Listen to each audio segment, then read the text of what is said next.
నిఘా TV news కు స్వాగతం. ముందుగా హెడ్లైన్స్. ఈ నెల 21న ఢిల్లీ కొత్త సీఎంగా ప్రమాణ స్వీకారం చేయనున్న అదీషి.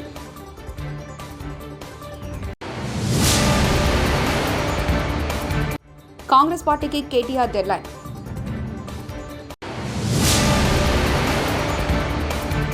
కొత్తగూడెంలో విమానాశ్రయం ఏర్పాటు చేయండి తుమ్మల నాగేశ్వరరావు.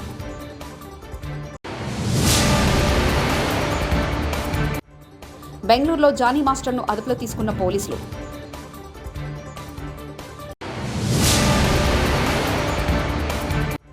ప్రజాభవన్ ముందు మళ్లీ భారీ కంచెలు ఏర్పాట్లు.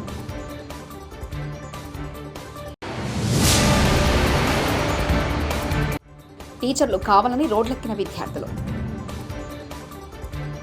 పెన్షన్ ఖాతాలో పెట్టుబడి పెట్టడం ద్వారా తల్లిదండ్రులు తమ పిల్లల భవిష్యత్తు కోసం పొదుపు చేసేందుకు వీలు కల్పించే నేషనల్ పెన్షన్ స్కీమ్ వాత్సల్యను బుధవారం కేంద్ర ఆర్థిక మంత్రి నిర్మలా సీతారామన్ ప్రారంభించారు.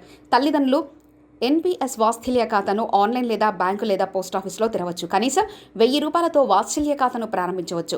వార్షికంగా కనీసం ₹1000 జమ చేయవచ్చు. గరిష్ట మొత్తంపై పరిమితి లేదు.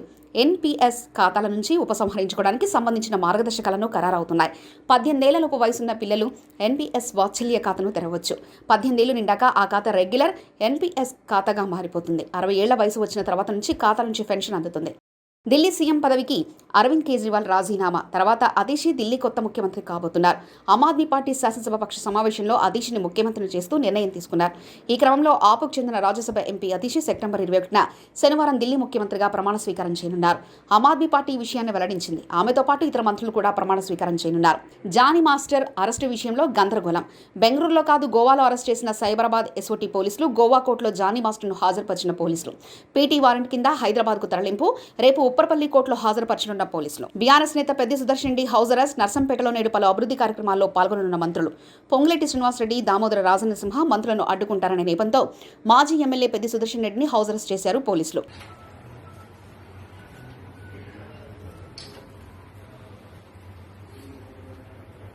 కొత్తగూడెంలో విమానాశ్రయం ఏర్పాటు చేయండి కేంద్ర మంత్రి రామ్మోహన్ నాయుడు కలిసిన మంత్రి తుమ్మల నాగేశ్వరరావు.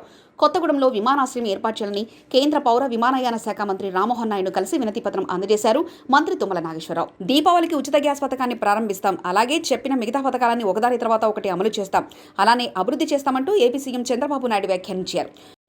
మరొక కార్యక్రమానికి ఏదైతే గ్యాస్ ఇస్తానో ఉచిత గ్యాస్ ఇస్తాన్నామో దీపావళికి శ్రీకారం చుడుతున్నాం. మొదటి గ్యాస్ కనెక్షన్ ఆ రోజు ఇస్తాం, దానికి కూడా శ్రీకారం చుడతాం. మిగిలిన మనం చెప్పినట్టు సంక్షేమ కార్యక్రమాలన్నీ కూడా 1 by 1 చేసుకుంటూ ఇంకో పక్క అభివృద్ధి కార్యక్రమాలను కూడా స్ట్రీమ్ లైన్ చేసి ఘాట్లో పెట్టే పరిస్థితి వస్తుంది. ఇవన్నీ చేస్తాం. తిరుమల లడ్డూపై ముఖ్యమంత్రి చంద్రబాబు చెప్పినవని నిజాలే అని టీడీటీ పాలక మండలి మాజీ సభ్యులు ఓవి రమణ తెలిపారు. గురువారం ఆయన మీడియాతో మాట్లాడుతూ జగన్ ముఖ్యమంత్రిగా ఉన్నప్పుడు విదేశాల నుంచి బట్టర్ ఆయిల్ దిగుమతి చేసుకుని శ్రీవారి లడ్డూ తయారీకి వినియోగించామన్నారు. ఒక మాజీ అధికారి పుణ్యమే లడ్డూలలో నాసిరకం నెయ్యి వాడడానికి కారణమని మండిపడ్డారు. నిజాలు మాట్లాడిన చంద్రబాబుపై టీడీటీ మాజీ చైర్మన్ భూమన కరుణాకర్ రెడ్డి, వైవి సుబ్బారెడ్డి విమర్శలు సరికాదన్నారు. భూమన కరుణాకర్ రెడ్డి విలువలేని వ్యక్తి అని మండిపడ్డారు. టీడీటీని భ్రష్టు పట్టించింది కరుణాకర్ రెడ్డి, వైవి సుబ్బారెడ్డి లేని వ్యాఖ్యలు చేశారు. కాంగ్రెస్ పార్టీకి కేటీఆర్ డెడ్లైన్ విధించారు. కామారెడ్డిలో చెప్పిన బీసీ డిక్లరేషన్ అమలు చేయాలి. నవంబర్ 10లోపు బీసీ కులగణన చేయాలి. మాటలు మాని పనులు మొదలు చేసి చూపించాలి, లేదంటే ప్రభుత్వ మెడలు వంచి 42% రిజర్వేషన్లు సాధిస్తామంటూ కేటీఆర్ వ్యాఖ్యానించారు. చర్చించడం జరిగింది. దాదాపుగా 20-25 మంది తమ తమ అభిప్రాయాలను పూర్తి స్థాయిలో మరి వివరంగా చెప్పడం కూడా జరిగింది. ప్రధానంగా ఈరోజు ఈ సమావేశంలో అనుకున్నది ఏంటి అంటే, భారత రాష్ట్ర సమితి తరపున పెద్దలు తెలంగాణ తొలి ముఖ్యమంత్రి కేసీఆర్ గారి ఆదేశం మేరకు మేము కాంగ్రెస్ ప్రభుత్వాన్ని డిమాండ్ చేస్తూ ఉన్నాం. మీరు ఖచ్చితంగా కామారెడ్డిలో ఇచ్చిన బీసీ డిక్లరేషన్లోని ప్రతి హామీని అమలు చేసేదాకా తప్పకుండా ప్రధాన ప్రతిపక్షంగా మీ వెంటబడతాం. రాష్ట్రంలోని బలహీన వర్గాల పక్షాన మిమ్మల్ని అడుగడుగున నిలదీస్తూనే ఉంటామనే మాట నేను విజ్ఞప్తి చేస్తూ ఉన్నా. ఇందులో ప్రధానమైనది ఇవాళ రాజ్యాధికారంలో ముఖ్యంగా స్థానిక సంస్థల్లో వాటా పెంచుతామని చెప్పిన మాట, 42% రిజర్వేషన్లు అమలు చేస్తామనే మాట ఏదైతే కాంగ్రెస్ పార్టీ చెప్పిందో, కాంగ్రెస్ పార్టీని మేము ఈరోజు డిమాండ్ చేసేది ఏమంటే సమగ్ర కులగణన సమగ్ర కుల గణన వెంటనే స్టార్ట్ చేయండి, మాటలకే పరిమితం కాకండి. సమగ్ర కుల గణన వెంటనే ప్రారంభించి మరి 42% రిజర్వేషన్ల అమలును కూడా చట్టబద్ధం చేయాలని నవంబర్ 10 లోపల ఈ ప్రక్రియ పూర్తి చేయాలని చెప్పి మేము డిమాండ్ చేస్తూ ఉన్నాం. ఎందుకంటే మాట ఇచ్చి సరిగ్గా నవంబర్ 10కి సంవత్సరం నిండుతుంది కాబట్టి నవంబర్ 10 లోపల ఈ కార్యక్రమాన్ని పూర్తి చేయాలని, ఒకవేళ మీరు చేయని పక్షంలో తప్పకుండా బలహీన వర్గాల బిడ్డల తరపున భారత రాష్ట్ర సమితి మరి పెద్దలు కేసీఆర్ గారితో కూర్చొని మేమందరం కూడా చర్చించి తప్పకుండా ఏ రకంగా ముందుకు పోవాలి, మరి కాంగ్రెస్ కనుక మాట తప్పితే అనే విషయాన్ని కూడా ఆలోచించి ప్రకటిస్తామని చెప్పి కూడా తెలియజేస్తా ఉన్నాం. దాంతోపాటు కాంగ్రెస్ పార్టీ ఆనాడు ఇచ్చిన మాట 1,00,000 కోట్ల బడ్జెట్ పెడతాం బీసీలకు అని చెప్పిన మాట మొదటి సంవత్సరంలో తప్పారు. కేవలం 8,000 కోట్లకు మాత్రమే పరిమితమైనారు. మేము ఈరోజు డిమాండ్ చేస్తూ ఉన్నాం, మరి రాబోయే ఫిబ్రవరి మార్చిలో పెట్టే బడ్జెట్లో 25 నుంచి 30,000కు తగ్గకుండా బలహీన వర్గాలకు బడ్జెట్ పెట్టాలి. బీసీ సబ్ ప్లాన్ కూడా మీరే మాట ఇచ్చారు. ఎట్లా అయితే ఎస్సీ సబ్ ప్లాన్ ఉన్నదో అట్లాగే బీసీ సబ్ ప్లాన్ కూడా పెడతామన్నారు. తప్పకుండా బీసీ సబ్ ప్లాన్ కూడా పెట్టాలి. అవసరమైతే అక్టోబర్ నవంబర్ సెషన్లో పెట్టాలి, లేదంటే వచ్చే బడ్జెట్ సెషన్లో పెట్టి 25 నుంచి 30,000 కోట్లకు బడ్జెట్ తగ్గకుండా పెట్టాలని చెప్పి కూడా మేము డిమాండ్ చేస్తూ ఉన్నాం. ప్రజాభవన్ ముందు మళ్లీ భారీ కంచెలు ఏర్పాటు. రుణమాఫీ కాని రైతులు ప్రజాభవన్ ముట్టడి పిలుపునిచ్చిన నేపథ్యంలో ప్రజాభవన్ ముందు భారీ కంచెలతో పోలీసు సిబ్బంది సెక్యూరిటీ ఏర్పాటు చేశారు.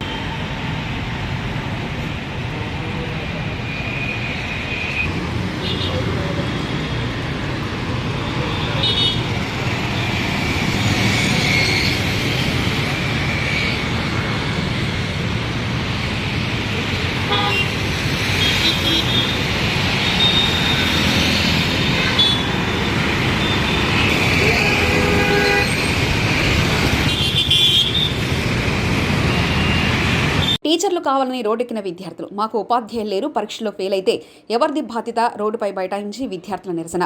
ఆసిఫాబాద్ ఆదర్శ పాఠశాల నుంచి 17 మంది ఉపాధ్యాయులు బదిలీపై వెళ్లగా 2 ఉపాధ్యాయులు మాత్రమే వచ్చారని ఆదర్శ పాఠశాల విద్యార్థులు ఆరోపించారు.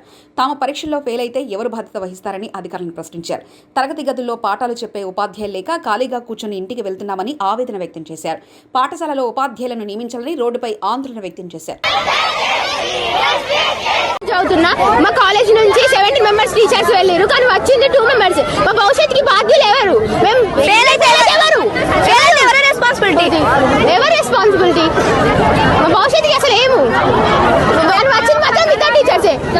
మాకు క్లాసెస్ కూడా జరుగుతలేవు. జనవాణిలో ప్రజల నుంచి నేరుగా ఆర్జీలు స్వీకరించిన రైల్వే కోడూరు ఎమ్మెల్యే శ్రీధర్.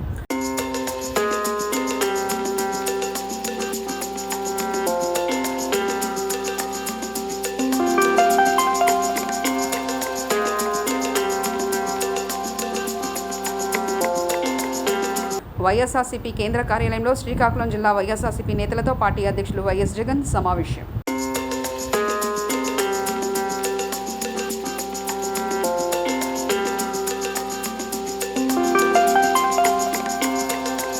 తిరుమల ప్రసాదంపై చంద్రబాబు వ్యాఖ్యల దుర్మార్గం. దేశంలో ఏ రాజకీయ నాయకులు చేయని ఈ విధంగా మాట్లాడారంటూ టీడీపీ మాజీ చైర్మన్ సుబ్బారెడ్డి మాట్లాడారు. గురువారం ఆయన తాడేపల్లిలోని వైఎస్ఆర్సీపీ కేంద్ర కార్యాలయంలో మాట్లాడుతూ హిందువుల విశ్వాసాలను చంద్రబాబు దెబ్బతీస్తున్నారని ధ్వజమెత్తారు.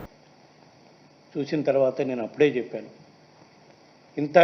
ఇంతకన్నా నీచమైన ఘోరమైన కార్యక్రమం ఒకటి ఉండదు. నేను వెంకటేశ్వర స్వామిని నమ్ముతున్నాను, మీరు కూడా వెంకటేశ్వర స్వామి భక్తుడని చెప్తారు కాబట్టి రండి ప్రమాణ స్వీకారం. నేను చేయటానికి సిద్ధంగా ఉన్నా. వెంకటేశ్వర స్వామి పాదాల చెంత ప్రమాణం చేస్తాను. నేను నా కుటుంబంతో సహా వచ్చేస్తాను. మా పాలనలో ఎటువంటి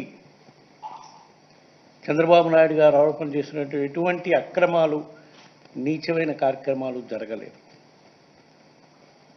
మీరు ఏదైతే నింద మోపారో మీరు దాన్ని కట్టుబడిన పని అయితే రండి, మీరు కూడా ప్రమాణం చేసి చెప్పండి. లేదా మీరు భక్తుల మనోభావాలు దెబ్బతినే విధంగా చేసిన దానికి మేము చట్టపరంగా, న్యాయపరంగా ఏం చర్యలు తీసుకోవాలో ఆ కార్యక్రమం చేస్తాం. ఎందుకంటే 100 రోజుల పాలనలో చెప్పిన హామీలు అమలు చేయలేదు. వివిధ కార్యక్రమాలు చెప్పి అధికారంలోకి వచ్చి ఏ విధంగా ఎలక్షన్లకు ముందు మా ప్రభుత్వంపై మా పార్టీపై దుష్ప్రచారం చేశారో అదేవిధంగా ఇప్పుడు వీళ్ళ వైఫల్యాలు కప్పుచ్చుకోవడం కోసం ఈ దుష్ప్రచారం, మరి ఎంత ఘోరమైన దుష్ప్రచారం అంటే భారతదేశంలోనే కాదు ప్రపంచవ్యాప్తంగా ఉండే హిందువుల మనోభావాలు దెబ్బతినే విధంగా ఈ దుష్ప్రచారానికి తెరలేపారు. హిందువులు, ప్రపంచవ్యాప్తంగా ఉన్న హిందువుల్లో ఇది ఒక ఇదిగా భావించే పరిస్థితి వచ్చింది. రాత్రి నుంచి నేను చూసిన వెంటనే రియాక్ట్ అయ్యాను. దాని మీద ప్రమాణ స్వీకారం చేద్దామని చెప్పడం జరిగింది.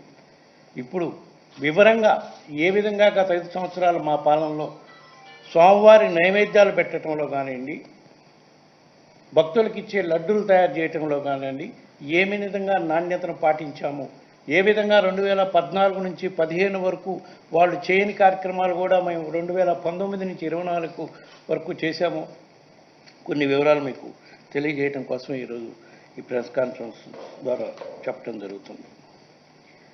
మా ప్రభుత్వం అధికారంలో రాకముందు 2019లో 2014 నుంచి 15 వరకు ఏదైతే సిస్టమ్ ఉందో, ఎందుకంటే మెయిన్ ఇక్కడ కావాల్సింది ఘీ, కౌ ఘీ ప్రొక్యూర్ చేసే సిస్టమ్ ఏదైతే ఉందో అదే లడ్డు తయారీలోకి వాడే కౌ ఘీ కానివ్వండి, మిగతా ఇంగ్రీడియంట్స్ కానివ్వండి, ఏ సిస్టమ్ అయితే 2014 నుంచి 15 వరకు ఉందో అదే సిస్టమ్ మేము అధికారంలోకి వచ్చినా కూడా 2024 వరకు వివిధ మార్పులు ఇంప్రూవ్మెంట్స్ చేసుకుంటూ పోయామే కానీ అదే సిస్టమ్ కంటిన్యూ అయ్యాము. మా ప్రభుత్వం రాకముందు ఎవరైతే ఈఓగా ఉన్నారో అక్కడ అనిల్ సింగార్ గారు, ఆయనే మా ప్రభుత్వం వచ్చినా కూడా 1.5 year ఈఓగా ఉన్నాడు. ఇంకా మేము భక్తులకు మెరుగైన సౌకర్యాలు చేయడం కోసం, పవిత్రతను కాపాడుకోవటం కోసం ఎన్ని మెరుగైన కార్యక్రమాలు చేశాము అంటే ఇందులో 2 భాగాలు ఆయన నిన్న మోపిన నెపంలో, ఒకటి స్వామివారికి సమర్పించే నైవేద్యంలో కల్తీ కార్యక్రమాలు జరుగుతున్నాయి అని చెప్పి నెపం మోపారు. స్వామివారికి సమర్పించే నైవేద్యం సుమారుగా రోజుకి 5 నుంచి 7 సార్లు ఏదో నైవేద్యాలు సమర్పించేదనుకుంటారు. దానికి ఎవ్రీ డే 60 kgs ఆఫ్ ఘీ అవసరం ఉంటుంది. మా ప్రభుత్వం రాకముందు ఆ ఘీ, మా ప్రభుత్వం వచ్చినా కూడా కొన్నాళ్ళు ఆ ఘీతోనే స్వామివారికి నైవేద్యాలు, ఆ ఇంగ్రీడియంట్స్తోనే స్వామివారికి నైవేద్యాలు ఏదైతే అప్పుడు సప్లైస్ తీసుకుంటామో వాటితోనే చేసే కార్యక్రమం జరుగుతుంది. గత 3 సంవత్సరాల నుంచి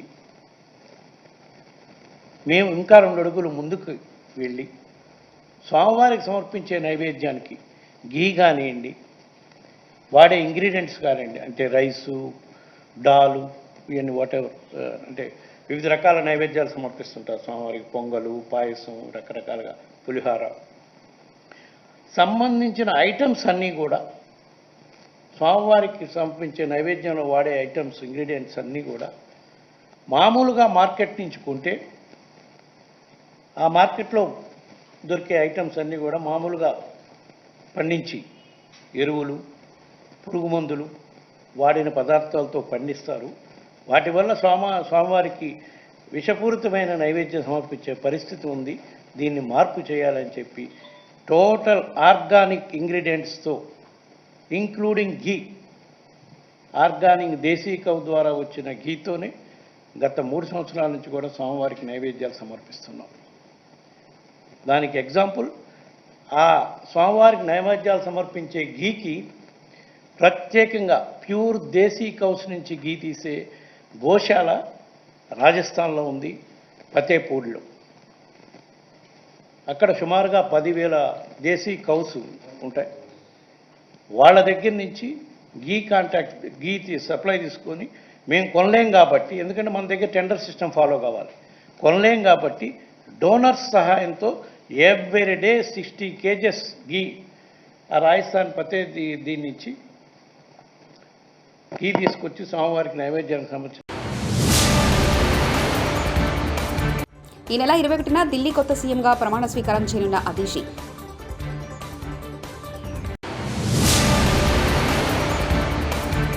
కాంగ్రెస్ పార్టీకి కేటీఆర్ డెడ్లైన్.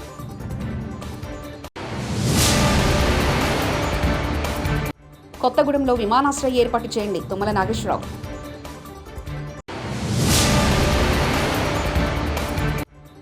బెంగళూరులో జానీ మాస్టర్ను అదుపులో తీసుకున్న పోలీసులు.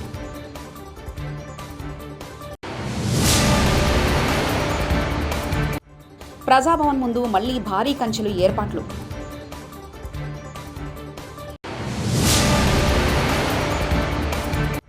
టీచర్లు కావాలని రోడ్లెక్కిన విద్యార్థులు. ఇవి బులెటిన్ విశేషాలు. చూస్తూనే ఉండండి నిఘా టీవీ న్యూస్.